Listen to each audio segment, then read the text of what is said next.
స్వాగతమంటూ పిలిచేము రారండో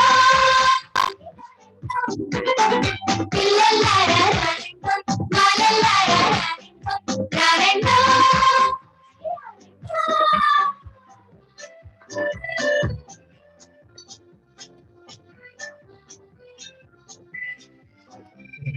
చక్కని కథలు చిక్కని పాటలు కమ్మని కబుర్లు ఎన్నెన్నో చిక్కని పాటలు కమ్మని కబుర్లు ఎన్నెన్నో దీనుల విందుగా చెబుతా దీనుల విందుగా చెబుతా పరుగులు పరుగులు పరుగులు పరుగులు పరుగులు పరుగులు రారండో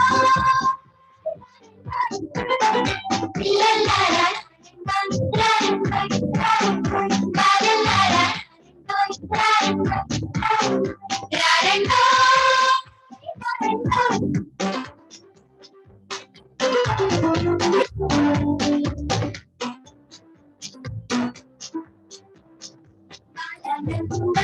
ఇది బాలానందం పిల్లలందరికీ ఆనందం ఏమో పరమానందం బాలానందం ఇది బాలానందం మన బడి బాలానందం విజ్ఞానంతో వినోదం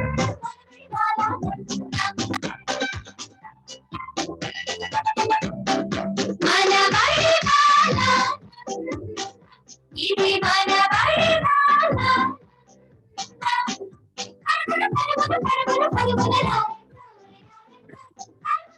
పరుగులు పరుగులు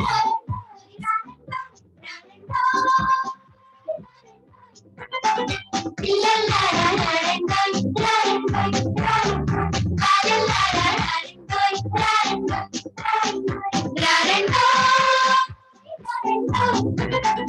బాలలారా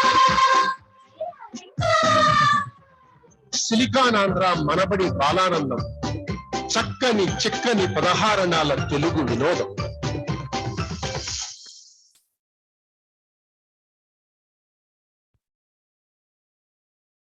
శ్రోతలందరికీ నమస్కారం. చక్కని చిక్కని 16 తెలుగు వినోదం సిలికానాంధ్ర వారి బాలానందానికి స్వాగతం, సుస్వాగతం. ఈనాటి బాలానందాన్ని జార్జియా రాష్ట్రంలో ఉన్న కమింగ్ మనబడి కేంద్రం బాలబాలికలు సమర్పిస్తున్నారు. ఈనాటి కార్యక్రమానికి మామయ్యగా వ్యవహరిస్తున్నది నేను గౌరీధర్. నాతో పాటు ఈ కార్యక్రమం ముందు నుంచి నడపబోతున్నది సహస్ర మాధు బాలానందం అక్కయ్యగా. ఏ కార్యక్రమం అన్నా సుసంపన్నం అవ్వాలన్నా అది ఎందరో కృషి ఫలితమే కదా. అలాగే ఈనాటి కార్యక్రమం కోసం నాకు సహకరించిన మా జార్జియా ప్రాంత సమన్వయకర్త విజయ్ రావిళ్ళ గారికి, అలాగే మా మనబడి గురువులు పేరున సునీత గారు, భాగ్య గారు, కామాక్షి గారు, దీపిక గారు, లక్ష్మి గారు, మెహర్ గారు, అనిత గారు, సువర్ణ గారు, రఘు గారు, సుకృత్ మహాజన్ గారు, సుచేత గారు, చంద్రశేఖర్ గారు, వారందరికీ నా హృదయపూర్వక ధన్యవాదాలు. పిల్లలకు శిక్షణ ఇచ్చిన వారి తల్లిదండ్రులందరికీ హృదయపూర్వక ధన్యవాదాలు. అలాగే బాలానందం బృందానికి కూడా మా ప్రత్యేక ధన్యవాదాలు. పిల్లల ప్రతిభా పాఠవాలకు ఆలవాలం మన బాలానందం కార్యక్రమం. ఈరోజు కార్యక్రమంలో పాల్గొంటున్న పిల్లలు మనబడిలో ప్రవేశం నుంచి ప్రభాసం వరకు విభిన్న స్థాయిల్లో తెలుగు నేర్చుకున్నవారు, వారు నేర్చుకుంటున్న పద్యాలు, పాటలు, కథలు, కథానికలు మొదలైన అనేక ప్రక్రియలతో మిమ్మల్ని ఈరోజు అలరిస్తారు. ముందుగా వారి పరిచయాలు చేసుకున్న తర్వాత మనం కార్యక్రమంలోకి వెళదాం. ముందుగా విహాన్ వచ్చి తన పరిచయం చేసుకుంటాడు. అందరికీ నమస్కారం. నా పేరు విహాన్ పెద్ది. మా అమ్మగారు పేరు నీతా పెద్ది. మా నాన్నగారు పేరు వంశీధర్ పెద్ది. మా గురుగారు పేరు భాగ్య గారు. నేను మన బడిలో ప్రవేశం చదువుతున్నాను. అందరికీ నమస్కారం. నా పేరు సరియు ఆరుమల్ల. మా అమ్మగారు పేరు రాధిక ఆరుమల్ల. మా నాన్నగారు పేరు సతీష్ కుమార్ ఆరుమల్ల. నా తమ్ముడు పేరు రిషిక్ ఆరుమల్ల. మా గురుగారు పేరు రఘు గారు. నేను మన బడిలో ప్రమోదం చదువుతున్నాను.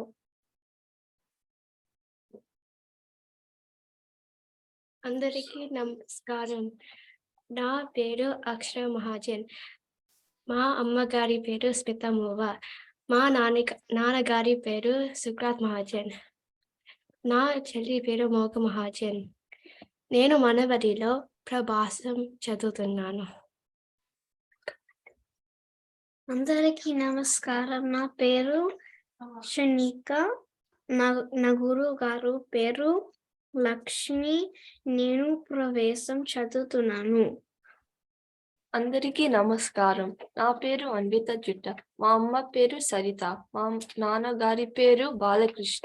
మా గురువు గారి పేరు చంద్రశేఖర్ గారు. నేను కమింగ్ కేంద్రంలో ప్రభాసం చదువుతున్నాను. అందరికీ నమస్కారం. నా పేరు మేఘ్నా దక్ష వంగురు. నేను కమింగ్ జార్జియాలో ఉంటాను. మన బడి ప్రోగ్రామ్ లో ప్రవేశం తరగతి చదువుతున్నాను. మా నాన్నగారి పేరు శ్రీనివాసులు వంగురు. మా అమ్మగారి పేరు దీప్తి వంగురు. నాకు ఒక్క చెల్లి ఉంది. తన పేరు కృతివేద వంగురు. అందరికీ నమస్కారం. నా పేరు సహస్ర. మా అమ్మగారి పేరు లావణ్య. మా నాన్నగారి పేరు గౌరీధర్. నేను జార్జియా రాష్ట్రంలో కమింగ్ కేంద్రంలో బాలానందం కయ్యగా చేస్తున్నాను. నా పేరు వర్ధన్ దేవత. మా నాన్నగారి పేరు రమేష్. మా అమ్మగారి పేరు పుష్ప. మా చెల్లి పేరు శ్రీత. మా గురుగారి పేరు దీపిక. నేను జార్జియా రాష్ట్రంలో కమింగ్ కేంద్రంలో ప్రవేశం చదువుతున్నాను. మన పరిచయాలు అయిపోయినాయి కదా. ఇప్పుడు మనకి వర్ధన్ ఒక మంచి పద్యం చెప్తాడు. ఎప్పుడు సంపద కలిగిన నప్పుడు బంధువులు వర్పురది ఎట్లన్నం రెప్పలుగా చెరువు నిండిన కప్పలు 10,000 చేరు గదరా సుమతి. తాత్పర్యం: చెరువు నిండినప్పుడు కప్పలు ఎలా చేరుతాయో అలాగే మనకు డబ్బులు ఉన్నప్పుడు చాలా మంది బంధువులు వస్తారు. బాగా చెప్పాడు కదా. దానిలో నీతి మీరందరూ గ్రహించుంటారు. విహాన్ పెద్ది చెప్పిన పద్యంలోనిది. ఇప్పుడు మనకి ఒక అంకెలు చెప్తారు ఇద్దరు పిల్లలు కలిసి.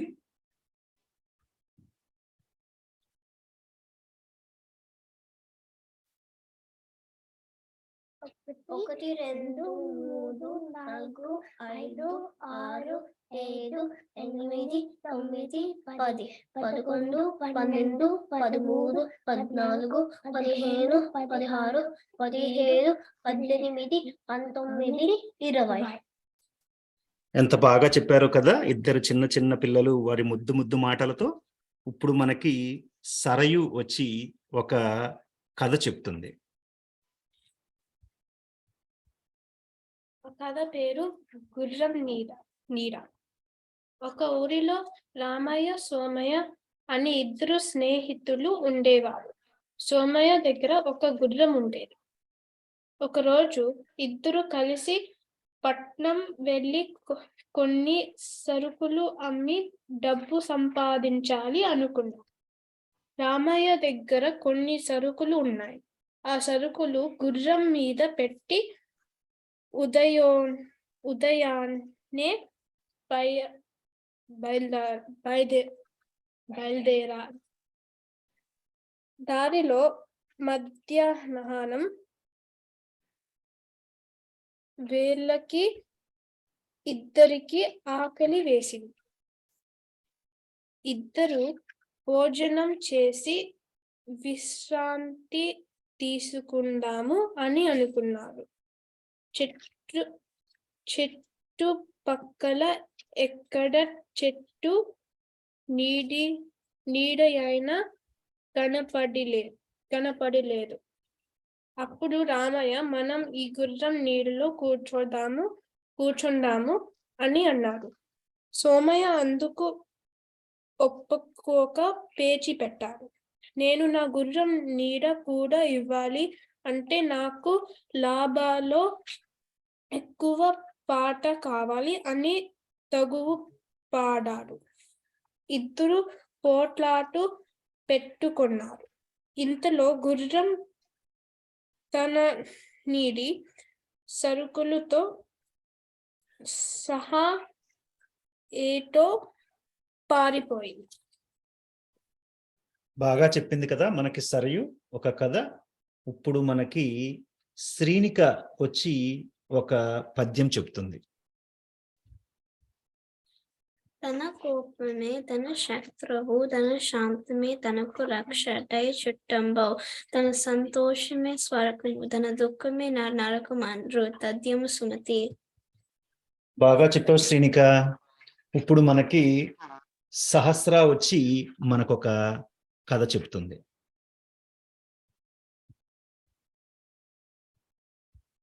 ఈ కథ పేరు మర్యాద రామన్న లౌక్యం.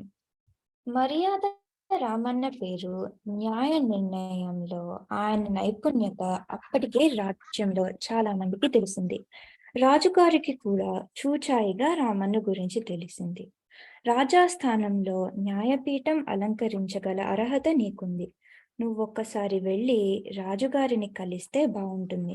మేము కూడా నీ వెంట వచ్చి రాజుగారికి నీ గొప్పతనం గురించి చెబుతాము అంటూ ఆప్తులు చెవిలో ఇల్లు కట్టుకుని పోరేవారు. చిరునవ్వుతో వాళ్ళందరి మాటలు ఆలకించి మీరందరన్నట్టే నిజంగా రాజాస్థానంలో న్యాయపీఠం అలంకరించగల అర్హత నాకుంటే తప్పకుండా అలాగే జరుగుతోంది అంటూ సున్నితంగా వారికి చెప్పేవాడు రామన్న. మర్యాద రామన్న దగ్గర ఒకరోజు ఓ వృద్ధురాలు వచ్చి, అయ్యా, మీరే నాకు న్యాయం చెయ్యాలి అంది. అమ్మా, ముందు నీకొచ్చిన సమస్య ఏమిటో తెలియకుండా న్యాయం ఎలా చెయ్యగలను? ముందు అది చెప్పమ్మా అని అడిగాడు. ఏం చెప్పమంటారయ్యా? మన రాజుగారు ధర్మప్రభువులు. ఆయన బావమరిది మాత్రం చాలా దుర్మార్గుడు. ప్రజలను పల్లె విధాలుగా వేధించుకొని తింటున్నాడు.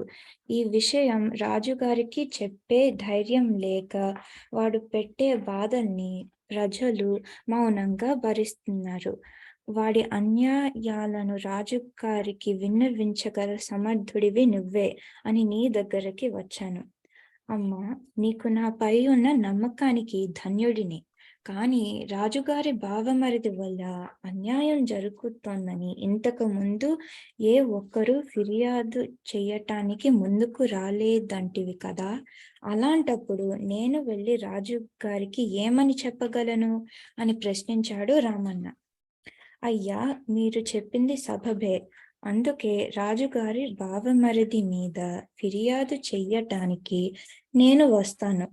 కాటికి కాళ్ళు చాపుకొని ఈ వయసులో నేను ఎవరికి భయపడతలుచుకోలేదు.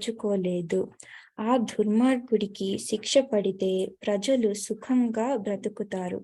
నాకు ఆ తృప్తి చాలంది. ఆ వృద్ధురాలి మాటలకు రామన్న పొంగిపోయి, నీ ఫిర్యాదు ఏమిటో చెప్పు అని అడిగాడు. రాజుగారి బావమరిది నిన్న ఉదయం పన్నులు వసూలు చేయటానికి మా ఊరు వచ్చాడు. పంటలు సరిగ్గా పండలేదు. అందువల్ల చేతిలో డబ్బులు లేవని చెప్పాను. నా మాట వినిపించుకోకుండా మా ఇంట్లో జొరబడి ఇల్లంతా చిందరవందరగా చేసి తరతరాలుగా మా ఇంట్లో ఉన్న శివపార్వతుల బంగారు విగ్రహాలను ఎత్తుకుపోయాడు. ఆ విగ్రహాలు నా వంశంలో 15 తరాలుగా ఉన్నాయి. అయ్యా, దయచేసి నాతో రాజుగారి కొలువుకు వచ్చి రాజుగారి బావమరిది దుర్మార్గం బయట పెట్టి ఆ విగ్రహాలను నాకిప్పించి ఆ దుర్మార్గుడి బారి నుంచి ప్రజలను కాపాడండి అని అర్థించింది. మారు మాట్లాడకుండా రామన్న ఆ వృద్ధురాలి వెంట రాజుగారి కొలువుకు బయలుదేరాడు. రాజుగారి కొలువులో అడుగు పెట్టే సమయానికి బావమరిది రాజుగారితో ప్రజలు పన్నులు కట్టకుండా ఎగవేయటం గురించి కట్టుకథలు చెబుతూ ఉన్నాడు.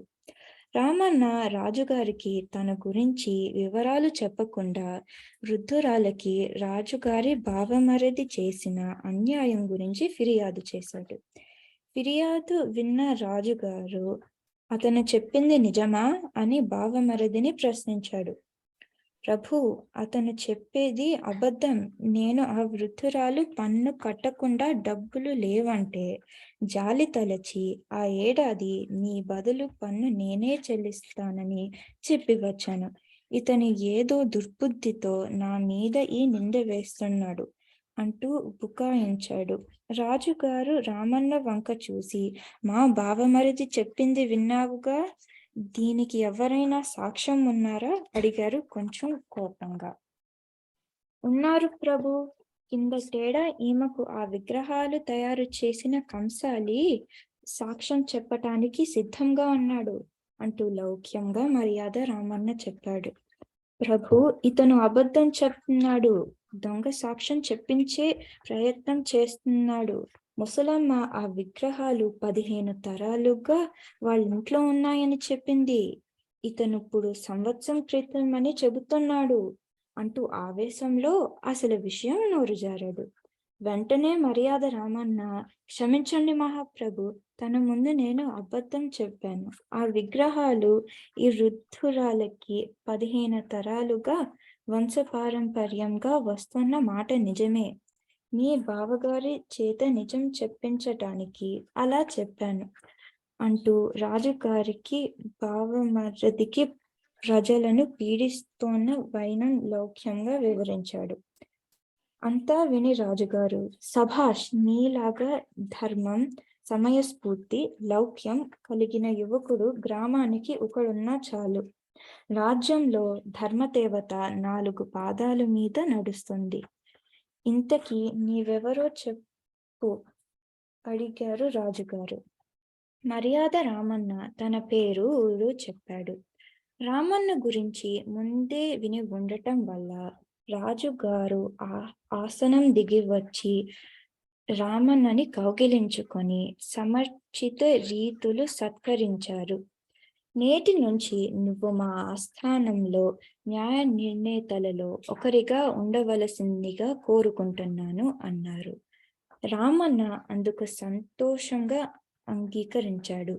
తప్పు చేసిన బావమరిదిని గట్టిగా మందలించి శివపార్వతుల విగ్రహాలను తెప్పించి రామన్న చేతుల మీదుగా ఆ వృద్ధురాలకి ఇంపించాడు రాజుగారు.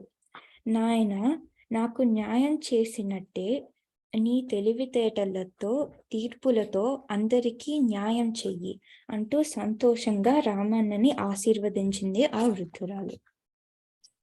ఎంత బాగా చెప్పిందో కదా సహస్ర. ఇప్పుడు మనకి అన్విత వచ్చి ఒక పద్యం చెప్తుంది. కరి దిగుచు మకరి సరిసికి గర దరికిని మకరి దిగుచు గర కరి బెరయన్ గరికి మకరి మకరికి గరి బర మనుచును నతల కుతుల బటు లరుద పడన్. దీని తాత్పర్యం, ముసలి ఏనుగును సరస్సులోకి ఇడిచింది. ఏనుగు ముసలి గట్టు పైకి లాగింది. 2 పరస్పరం గెలవాలని పోరాడాయి. ఏనుగు కంటే ముసలి, ముసలి కంటే ఏనుగు అతిశయం అని, ఇద్దరు బలవంతులని అతల కుతుల లోకాలు వీరులు ఆశ్చర్యపడినారు. బాగా చెప్పావు అన్విత. ఇప్పుడు మనకి విహాన్ వచ్చి మనకి రంగులు చెప్తాడు.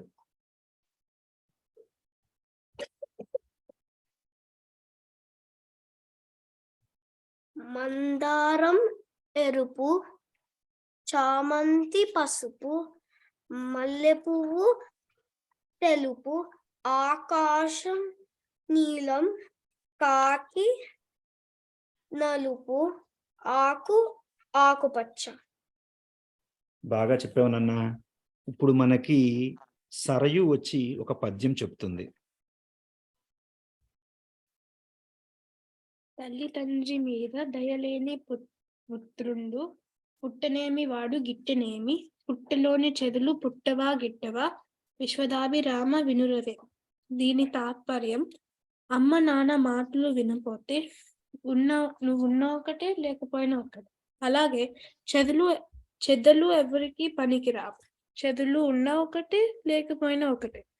తల్లిదండ్రులని ప్రమోత చూసుకొని పిల్లలు కూడా చెదులుతో సమానం.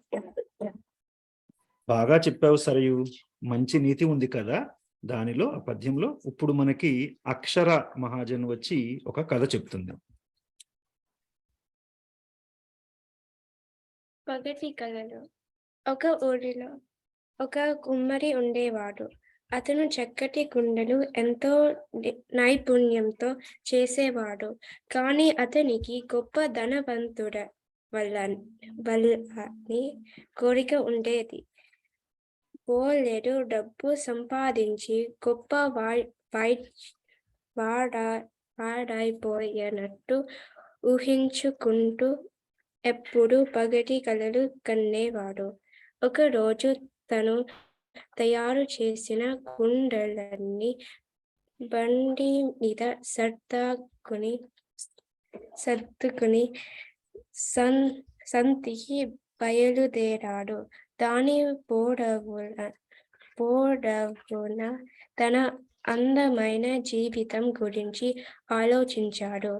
ఈ కుండలని సంతలో అమ్మితే కొంత డబ్బు వస్తుంది. ఆ డబ్బుతో ఒక కోడి పిట్ట ఆవు కొంటాను. కోడి పిట్ట చాలా గుడ్లు పెట్టి వాటిని పొదిగి పిల్లల్ని చేస్తుంది.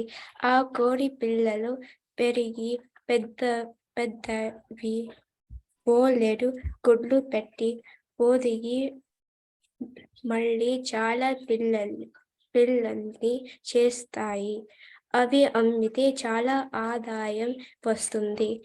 అలాగే ఆవు బోలెడు పాలు ఇస్తుంది. దాని పేడతో పిడకలు ఎరువు కూడా తయారు చేసి అమ్మితే చాలా ఆదాయం వస్తుంది. ఆ డబ్బంతా కూడబెట్టి చక్కటి భవనం కట్టుకోవచ్చు.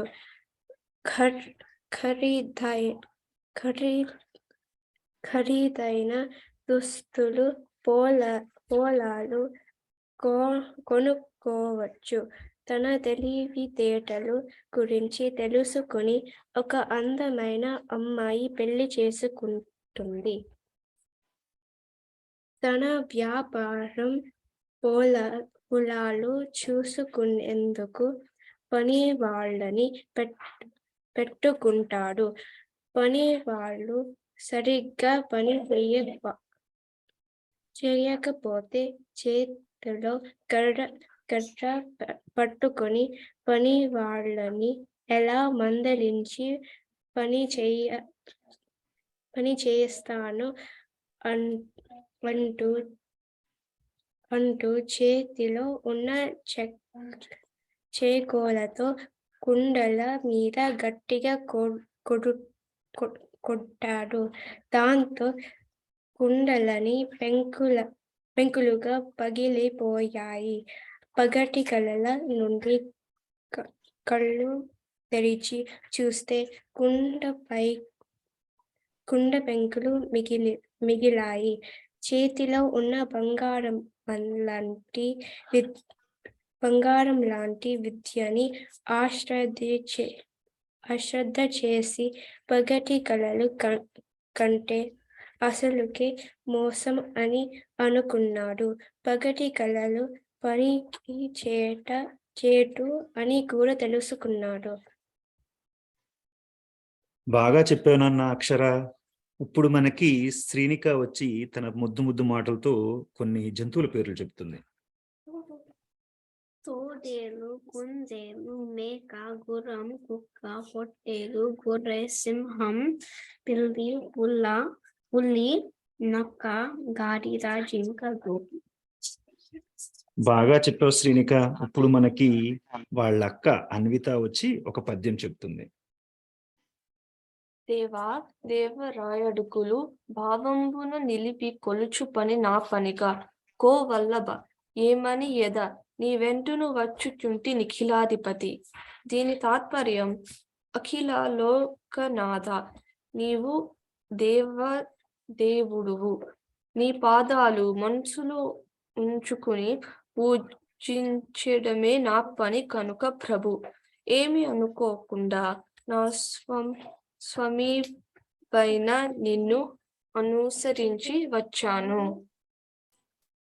బాగా చెప్పావు నాన్న అన్విత పద్యము.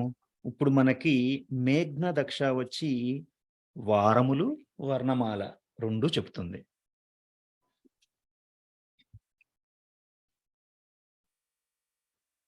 మనకు వారంలో 7 రోజులు ఉన్నాయి. ఆదివారం, సోమవారం, మంగళవారం, బుధవారం, గురువారం, శుక్రవారం, శనివారం. అ, ఆ, ఇ, ఈ, ఉ, ఊ, రు, రు, ఎ, ఐ, ఓ, ఔ, అం, అహ, క, ఖ, గ, ఘ, ఞ, చ, ఛ, జ, ఝ, ఞ, ట, ఠ, డ, ఢ, ణ, త, థ, ద, ధ, న, ప, ఫ, బ, భ, మ, య, ర, ల, వ, శే, ష, స, హ, ల, క్ష, బల్లిర. బాగా చెప్పింది కదా మేఘ్న దక్ష. తన ముద్దు మాటలతో చక్కగా వారములు, తర్వాత మన వర్ణమాల మొత్తాన్ని. ఇప్పుడు మనకి వర్ధన్ వచ్చి ఒక కథ చెప్తాడు. నేను చెప్పబోయే కథ ఉడత. అనగనగా ఒక తోటలో ఒక ఉడత ఉన్నది. అది తోటలో ఉన్న చిలుకలతో కలిసి ఆడుకుంటూ ఉండేది.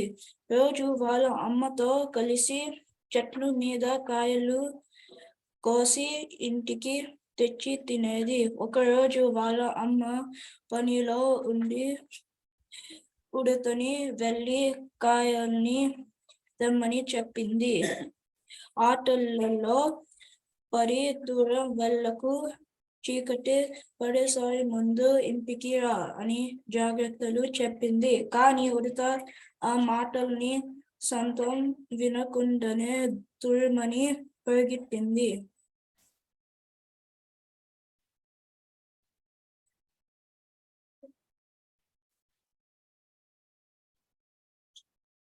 చిలుకలు గాలిలో ఎగురుతుంటే వాటితో పోటీ పడుతూ ఒక చెట్టు మీద నుంచి మరొక చెట్టు మీదకి దూకుతూ చాలా దూరం వెళ్ళింది. ఉడతకి తాను తిరిగి ఇంటికి ఎలా వెళ్ళాలో తెలియలేదు. చెట్టు కింద విచారంగా కూర్చుంది. ఇంతలో కుందేలు కనిపించింది. ఉడత ఏమైంది అని అడిగింది. ఉడత తను చిలుకలతో ఆడుకుంటూ ఇంత దూరం వచ్చాను, దారి తప్పిపోయాను, ఇప్పుడు ఎలా ఇంటికి వెళ్ళాలో తెలియలేదు, అందుకే విచారంగా ఉన్నానని చెప్పింది. అప్పుడు కుందేలు, భయపడకు, నేను తీసుకు వెళ్తాను పద అని ఉడతని తీసుకు వెళ్ళి ఇంటి దగ్గర దించింది. ఉడతకి ఇంటి దగ్గర అమ్మని చూడగానే కాయలు తెమ్మని అమ్మ చెప్పిన మాట గుర్తుకు వచ్చింది. అప్పుడు అమ్మ చెప్పిన మాట వినిపించుకోకుండా వెళ్ళటం చెడ్డ పని అని తెలుసుకుంది. ఇంకెప్పుడు అలా చేయనని ఉడత వాళ్ళ అమ్మకి చెప్పింది. కాయలు మాటని మరిచాను, చిలుకల తోడుగా ఎగిరాను, ఇంటికి దారిన మరిచాను, అక్కతో వచ్చాను, అమ్మ మాటనే వింటాను అని పారింది. నీతి. అమ్మ నాన్న చెప్పిన మాట వినే పిల్లలు మంచి పిల్లలు మరియు బుద్ధిమంతులు.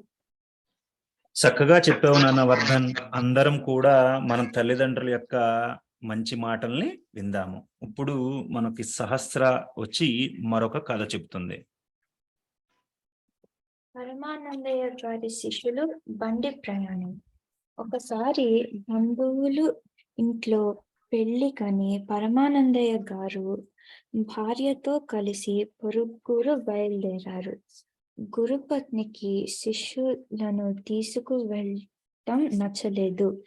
పెళ్లికి వెళ్తూ పిల్లిని చంకని పెట్టుకున్నట్టు శిష్యులని వెంట పెట్టుకు రావద్దండి అని గురువు గారికి ఎంత చెప్పినా ఆయన శిష్యులని విడిచి ఉండలేక వాళ్ళని కూడా పెళ్లికి బయలుదేరదీశారు. సామాను ఎడ్ల బండిలో పెట్టించి గురువు గారు గురుపత్ని బండిలో కూర్చున్నారు. వెనుక శిష్యులు కాలినడకతో బండిని అనుసరించసాగారు. బండి కుదుపులకు అసలే నిద్రప్రియుడు అయిన గురువు గారు నిద్రపోయారు. భర్త నిద్రపోతుంటే తన మెలకువగా ఉండలేక గురుపత్ని కూడా నిద్రకు జత కలిపింది. కొంతసేపటికి గురువు గారికి దాహం వేసి మెలకువ వచ్చింది. నీళ్ల కోసం మరచెంబు వెతికారు. కనపడక మరచెంబు కనిపించదేంరా అని శిష్యులని అడిగారు. ఇందాకనే పడిపోయిందండి అన్నారు వాళ్ళు. ఓరి మూర్ఖులారా, క్రింద పడిపోతుంటే చూడొద్దా అని కేకలేసి మరో మరచెంబులోని నీళ్లు తాగి తిరిగి పడుకున్నారు. కొంతసేపటికి గురుపత్నికి దాహం వేసి మెలకువ వచ్చింది. మరచెంబులు రెండు కనిపించటం లేదేమైనాయి అని శిష్యులని అడిగారు. బండిలో నుంచి కింద పడిపోయాయండి అని చెప్పారు. కింద పడితే మరి మీరేం చేస్తున్నారు? అక్షరాల గురువుగారు చెప్పినట్టే చేశామండి. ఏం చెప్పారు మీ గురువుగారు? ఏది కింద పడిపోతున్నా చూడమన్నారు. చూసామని అన్నారు. ఆ గొడవకు గురువు గారికి మెలకువ వచ్చి ఏమైందిరా అంటూ అడిగారు. గురుపత్ని శిష్యులు చేసిన నిర్వాకాన్ని చెప్పింది. అప్పుడు పరమానందయ్య గారు శిష్యులతో ఈసారి ఏదైనా కింద పడిపోతుంటే చూడడమే కాదు, బండిలోకి వెయ్యాలి, తెలిసిందా అన్నారు. ఓ అలాగే గురువుగారు అని శిష్యులంతా మూకుమ్మడిగా అన్నారు. గురువుగారు గురుపత్ని మళ్ళీ నిద్రలోకి జారిపోయి గుర్రు పెట్టసాగారు. బండి కొంత దూరం ప్రయాణం చేశాక ఎద్దు పేడ వేశాయి. ఆ పేడ క్రింద పడి సరికి కింద పడ్డాయి అంటూ హడావిడి పడిపోయి కింద పడ్డ ఆలస్యం చేయకుండా ఆ పేడని ఎత్తి బండిలోకి విసిరారు. ఆ చప్పుడుకు వాసనకు ఉలిక్కిపడి లేచి ఇదేమిటిరా మొద్దులారా, పేడ తీసి బండిలోకి వేస్తున్నారెందుకు అని కోపంగా అడిగారు. అందుకు శిష్యులు గురువుగారు మీరే కదండి ఏది క్రింద పడినా వెంటనే బండిలోకి వెయ్యమని ఇందాకే చెప్పారు. ఆ పేడ కూడా కింద పడినదే కదా అని బండిలోకి వేశాము అని బుద్ధిగా చేతులు కట్టుకొని మరీ చెప్పారు. శిష్యులను ఏమన్నాలో తోచని పరమానందయ్య గారు దగ్గరలో ఉన్న ఏటి దగ్గరకి వెళ్ళి సామాన్లు బండి శుభ్రం చేయించి మళ్ళీ ప్రయాణం కొనసాగించారు. నీతి. గురువుగారు చెప్పిన మాటలు విని సరిగ్గా అర్థం చేసుకోవాలి. బాగా చెప్పావు సహస్ర. మనం కూడా మన గురువులు చెప్పే అర్థాన్ని గ్రహించి చక్కగా మెసులుకుందాం. మనకిప్పుడు దండోరా వేసుకునే సమయం అయింది. దండోరా ద్వారా సిలికానాంధ్ర మనబడి యొక్క వార్తలు వినొచ్చు.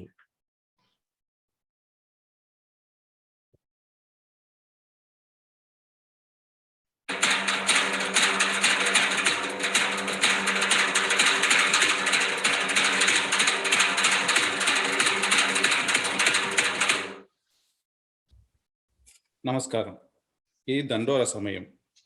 సిలికాన్ ఆంధ్ర మనబడి వార్తలు చదువుతున్నది ప్రమోదం గురువులు సుక్రాత్ మహాజన్. గత సంవత్సరం పిఎస్టియు విద్యార్థులకు ధ్రువపత్రాలు అందజేయడానికి స్నాతకోత్సవాలు కొన్ని రాష్ట్రాల్లో ముమ్మరంగా జరుగుతున్నాయి. అంతేకాకుండా పిల్లల పండుగలు కూడా అన్ని రాష్ట్రాల్లో ఘనంగా చేసుకోవడానికి ఆయా కార్యవర్గ సభ్యులు కృషి చేస్తున్నారు. మార్చి 18వ తారీఖున మా కేంద్రంతో పాటు మరికొన్ని కేంద్రాలు స్నాతకోత్సవాలు, పిల్లల పండుగలు కలిపి జరుపుకుంటున్నాం. విద్యార్థులు, తల్లిదండ్రులు, గురువులు, సహాయకులు, ఉపసహాయకులు ఎన్నో గంటల సమయం వెచ్చించి ఈ కార్యక్రమం జయప్రదం చేయడానికి వారి వంతు కృషి చేస్తున్నారు. 2023-24 విద్యా సంవత్సరానికి నమోదులు ఏప్రిల్ 2023 నుంచి మొదలవుతున్నాయి.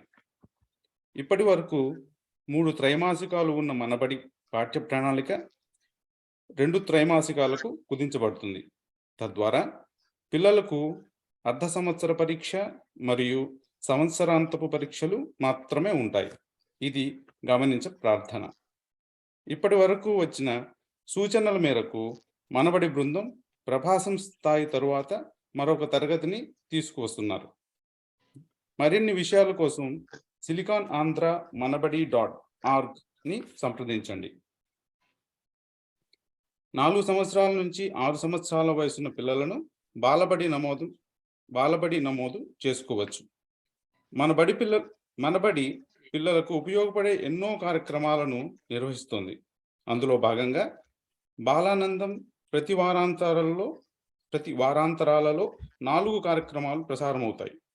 మనబడి పిల్లలు ఈ బాలానందం కార్యక్రమాల్లో ఎన్నో విషయాల గురించి మాట్లాడతారు. మీ పిల్లలను కూడా మనబడిలో చేర్పించండి. రండి, చెయ్యి కలుపుదాం. వివరాలకు manabadi.silicanandhra.org సంప్రదించండి. ఈ వార్తలు ఇంతటితో సమాప్తం. ధన్యవాదాలు.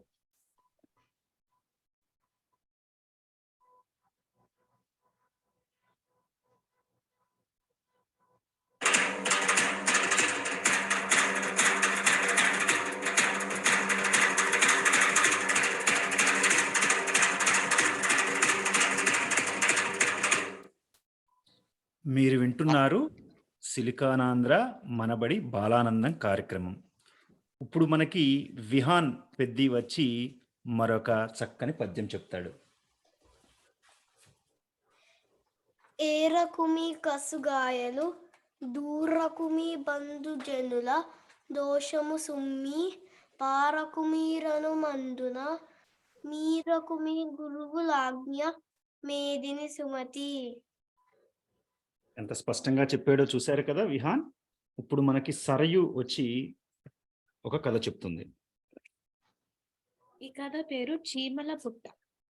అనగనగా ఒక అడవిలో చాలా చీమలు ఉన్నాయి. అవి కష్టపడి పని చేసి పుట్ట కట్టుకున్నాయి.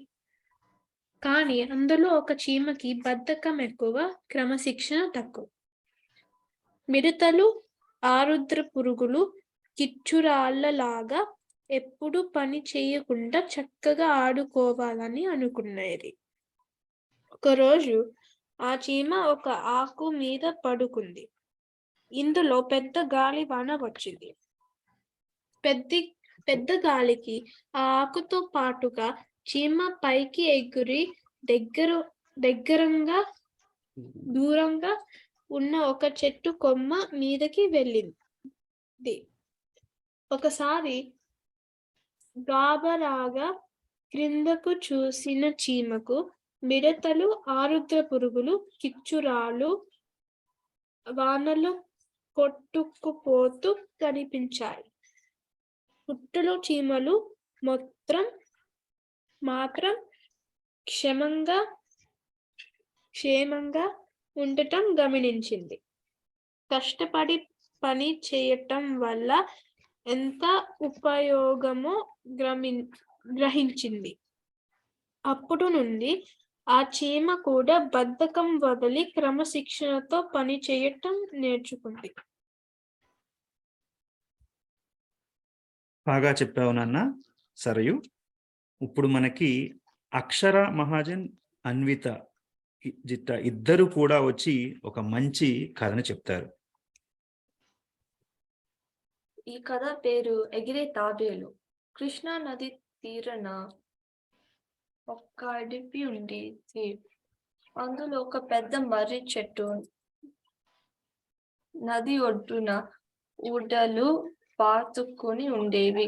దాని మీద రకరకాల పక్షులు గూళ్ళు కట్టుకుని చక్కగా కలిసి మెలిసి జీవించేవి. వేకుజామునే గూళ్ళు వదిలి కిలకిలాలతో ఆహారం కోసం వెళ్ళి పొద్దువాలే సమయానికి గూటికి చేరేవి. నదిలో ఒక తాబేలు ఉండేది. అది రోజు ఎగిరే పక్షులని చూసి తనకి కూడా రెక్కలు ఉంటే ఎంతో బాగుంటేదో కదా అని ఆలోచించేది. ఒకసారి పావురం పెద్ద బారి నుండి తప్పించుకుని నదిలో పడిపోయింది. చూసిన తాబేలు దాన్ని రక్షించి వీపున మోసుకొచ్చి గట్టుకి చేర్చింది. తాబేలుతో, నా పిల్ల ప్రాణాలు కాపాడిన నీకు కృతజ్ఞతలు. నీ రుణం ఎలా తీర్చుకోవాలో తెలియటం లేదు అంది పావురం. ఇందులో నేను చేసేది ఏమీ లేదు. నీ పిల్లకి ఆయుష్ గట్టిది. నేను నేల మీద నీటిలోను ఉండగలను కనుక కాపాడగలిగాను అంది తాబేలు కొంచెం ఆలోచించి. నీకు నిజంగా రుణం తీర్చుకోవాలంటే అని తాబేలు ఆగింది.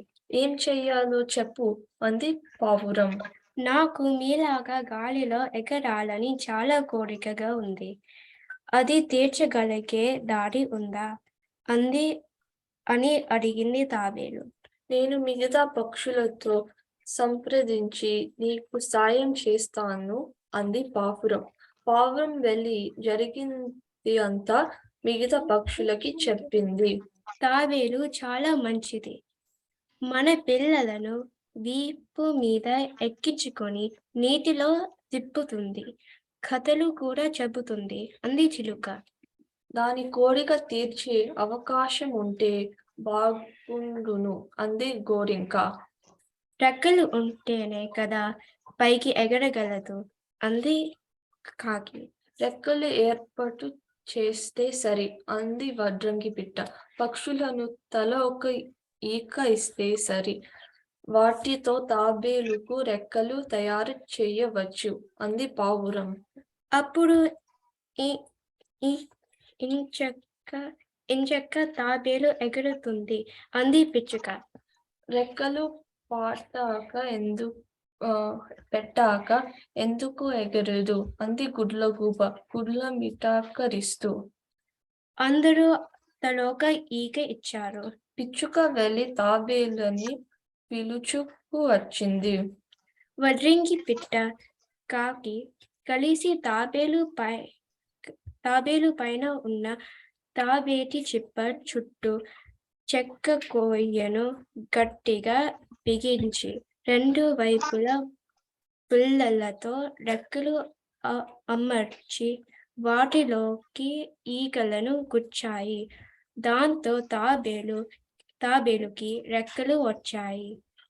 పావురం ఎగరమని చెప్పాక రెక్కలు రెప్పరెప్పలాడిస్తూ పైకెగిరి నెమ్మదిగా నేల వాలింది.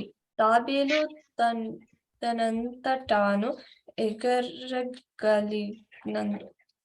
ఎగరగలిగినందుకు తనలోనూ చాలా సంతోషం పొంగిపోయింది. తాబేలు ఉత్సాహంగా కాస్త పైకెగిరి చూసింది. కాసేపు ఆకాశంలో తిరగాలని పైకి ఎగిరింది. గాలి తాకిడికి రెక్కల నుండి ఒక్కొక్క ఈక జారిపోవటం మొదలైంది. మరి కాస్త పైకెక్కేసరికి గాలి ఉధృతంగా వీచి ఈకలు అన్ని ఊడిపోయాయి. దాంతో ఒక్కసారిగా దెబ్బలమని క్రింద పడిపోయింది. అదృష్టవశాత్తు ఎత్తు నుండి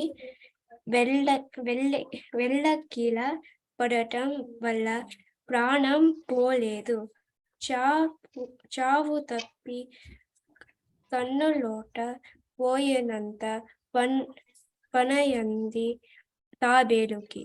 అప్పటి నుండి పైకి ఎగరాలని ఆశ వదులుకుంది. పక్షి పిల్లలతో ఆడుకుంటూ మర్రి చెట్టు కింద సంతోషంగా కాలం గడిపింది. చక్కగా ఇద్దరు జట్టు కట్టి అక్షర మరియు అన్విత ఎంత బాగా చెప్పారో కదా. ఇప్పుడు మనకి మేఘ్నా దక్ష వచ్చి 2 పద్యాలు చెప్తుంది. తన కోపమే తన శత్రువు, తన శాంతమే తనకు రక్ష, దయా చిట్టంబ.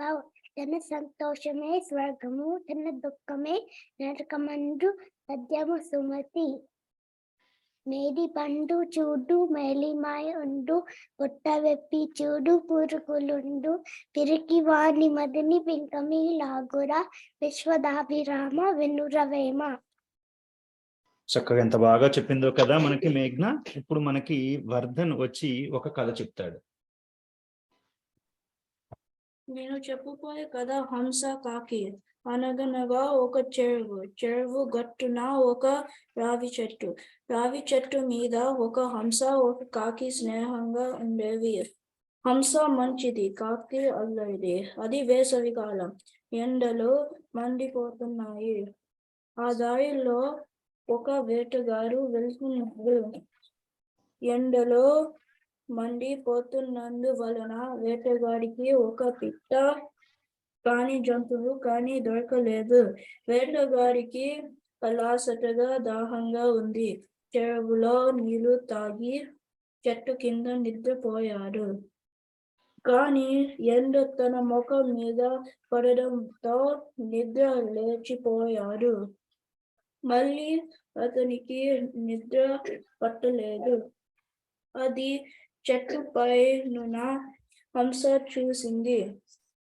తన రెక్కల్ని విప్పి అతని ముఖం మీద నీర పడేలాగా చేసింది.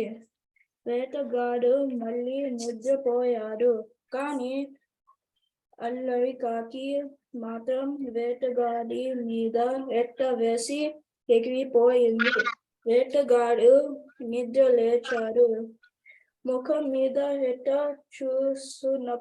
చూసుకున్నప్పుడు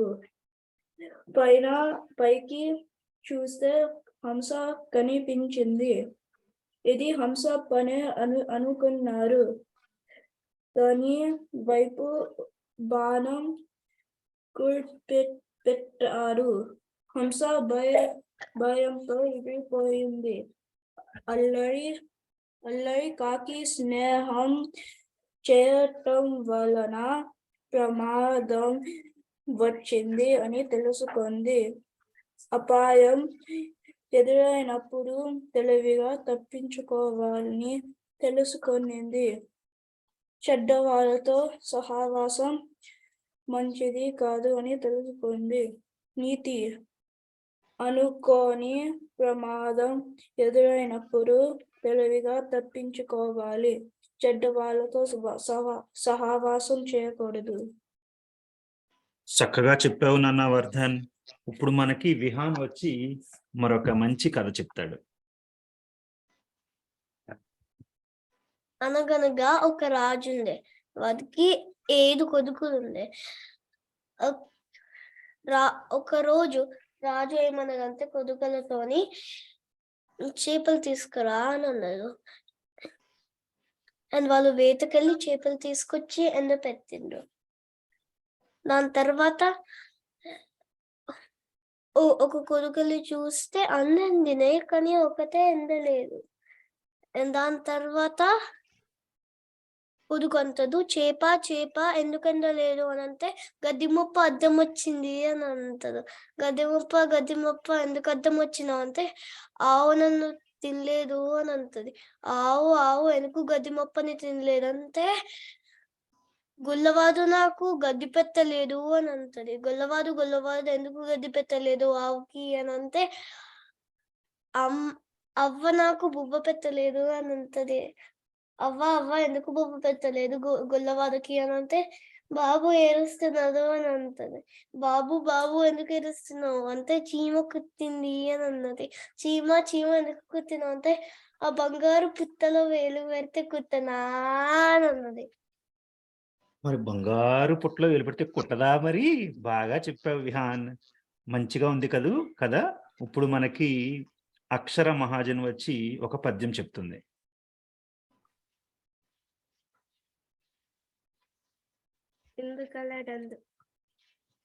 ఎందుకలడందుల ఏరని సందేహము వలదు చక్ర సర్వోపగతం రెండెందు వెతికి చూచిన అందే గలదు దానవాఘ్ని వింటే దాని తాత్పర్యం.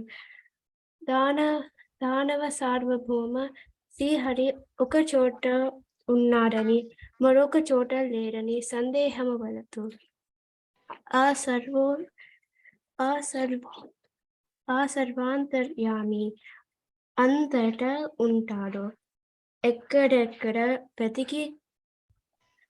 వెతికితే అక్కడక్కడే కనిపిస్తాడు. నన్ను నమ్ము. బాగా చెప్పావు నాన్న అక్షర. ఇప్పుడు మనకి వర్ధన్ వచ్చి మరొక పద్యం చెప్తాడు. ఏరకుమి కసుగాలు దూరకుమి బంధుజనుల దోషము సున్ని పారకుమి రణమందున మీరకుమి గురువులాజ్ఞ మేలిని సుమతి. తాత్పర్యం: ఈ భూమిలో ఎక్కడైనా సరే లేత కాయలు కోసి తినవద్దు, చుట్టాలను తిట్టవద్దు, యుద్ధములో పారిపోవద్దు, గురువుల ఆజ్ఞ మీరు ప్రవర్తించవద్దు. బాగా చెప్పావు నాన్న వర్ధన్. ఇప్పుడు విహాన్ వచ్చి మనకి ఒత్తులు చెప్తాడు. ఒత్తులు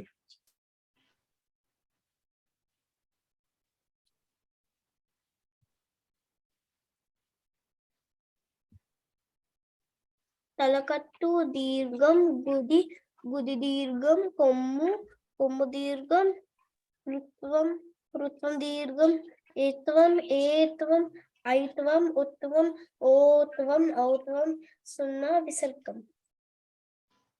బాగా చెప్పావు నాన్న విహాన్. ఇప్పుడు మనకి సరయు మరియు అక్షర వచ్చి ఒక మంచి పాట పాడతారు.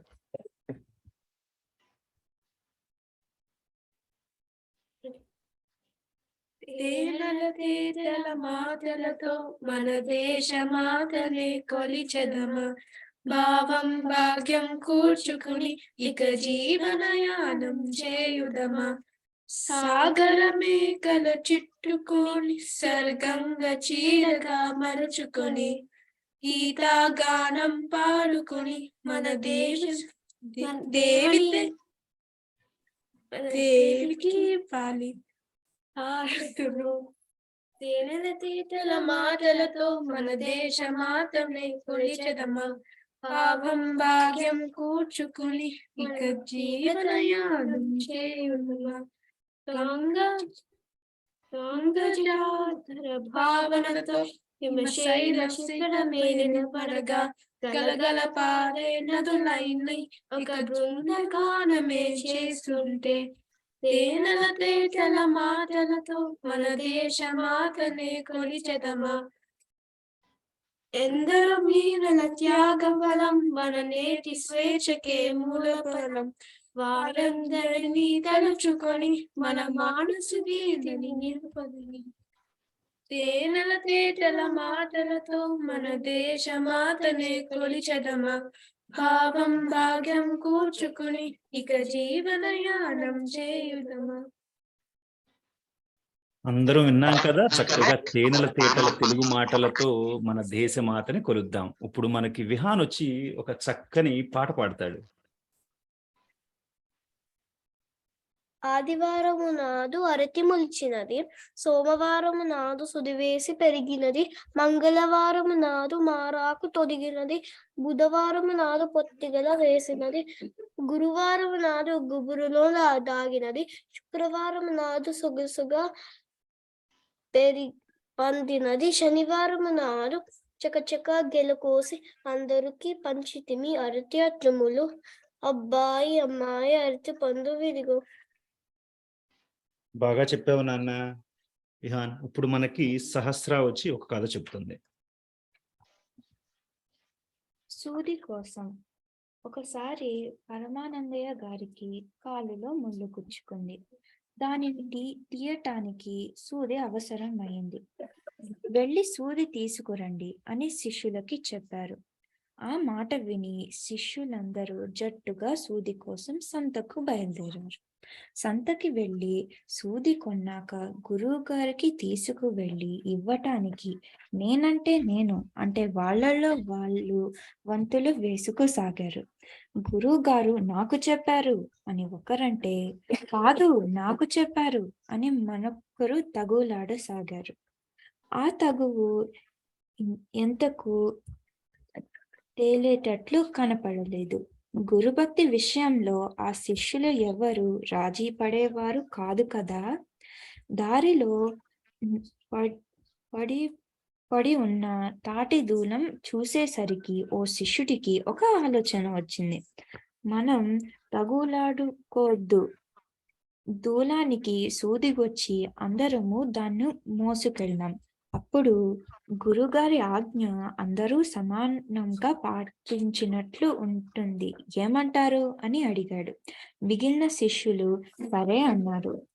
ఆ తాటి దూలాన్ని యజమానిని అడిగి తీసుకొని దాని ముందు భాగాన సూది గుచ్చి మోసుకెళ్ళసాగారు. ప్రజలు వాళ్ళని విచిత్రంగా చూడసాగారు. వాళ్ళు సూదిని గురుగారి దగ్గరికి తీసుకెళ్లారు, ఏమిట్రా సూదిని తేవకుండా తాటి దూలాన్ని తెచ్చారు అని గురువు గారు తెల్లపోయి అడిగాడు. కాదు గురుగారు, మేము తెచ్చింది సూది అన్నారు వాళ్ళు.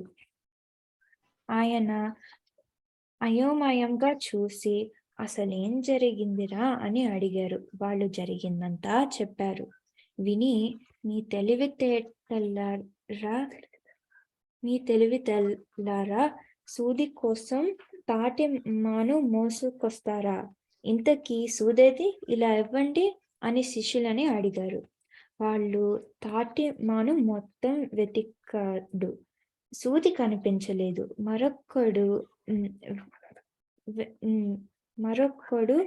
మరొకడిని వెతకమన్నారు. వాడు కొంతసేపు వెతికాక మానుపేడులో ఇరుక్కున్న సూది కనిపించింది. ఇదిగోనండి గురువుగారు సూది అంటూ శిష్యుడు పరమానందయ్య గారికి సూదిని ఇచ్చాడు.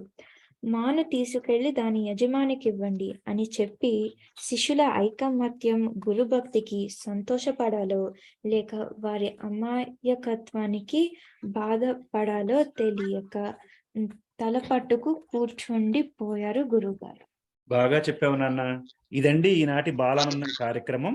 జార్జియా రాష్ట్రంలో ఉన్న కమింగ్ మనబడి కేంద్రం బాలబాలికలు వారి ముద్దు మాటలతో పాటలతో హాయిగా సమయం గడిచిపోయింది కదా. అలాగే వచ్చే వారాంతం మరో 4 మనబడి కేంద్రాలు సమర్పించే బాలానందంతో మీ ముందుంటుంది సిలికాన్ ఆంధ్ర వారి మనబడి. అంతవరకు సెలవు మరి, నమస్కారం.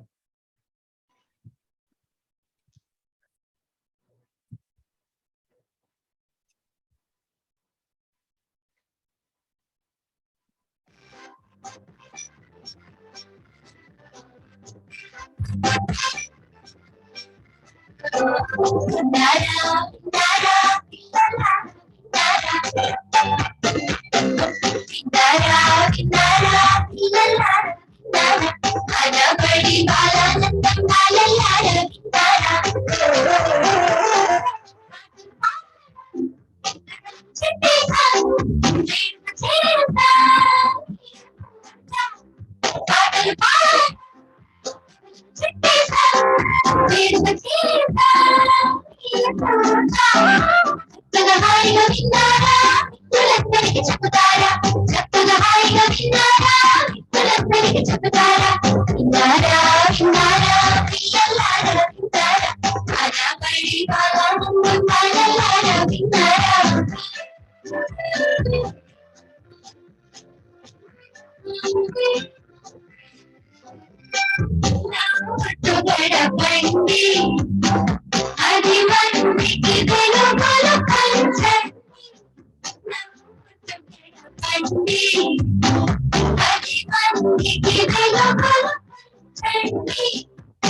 సిలికాన్ ఆంధ్ర మనబడి బాలానందం చక్కని చిక్కని పదహారణాల తెలుగు వినోదం.